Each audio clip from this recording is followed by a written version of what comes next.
Right, just a quick sort of video on BIOS updates basically. Windows updates are allowing you to update firmware on laptop, and as you can see here, this is just a typical example.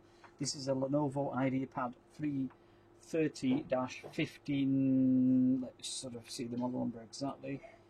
I'll tell you that now. It's a 15 IKB. So that's the model number. And so the moral of the video is to, if you do go and download the Windows updates manually, you will find that optional update will have the system BIOS update file basically.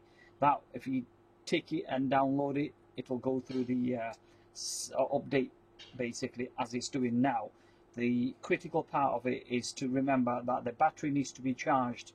I'd probably say at least 30-40%, whatever it is, and also that the mains charging lead is plugged in at the same time. You do not want to disrupt the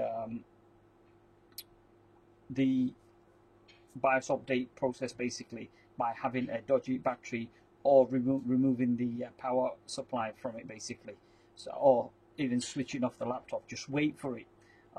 This was quick.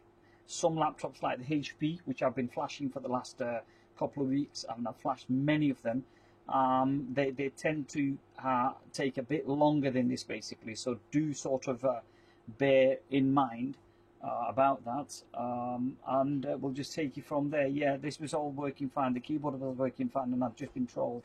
This stupid, I must have pressed something here as I was sort of moving this around, that the keyboard is no longer functioning. Some part of it is working, the other part's not. So like this is working, but the rest aren't working, so I don't know what the effing hell has happened. I've got to strip the whole unit back down again and have a look and see what's gone on. All we've done is upgraded the SSD drive, updated Windows to 10, latest version of Windows 10, and there we are. You know, this is part and parcel of the fucking job that I do every day. You know, it's people might think it's just quick reboot and all this shit, but why has this come about?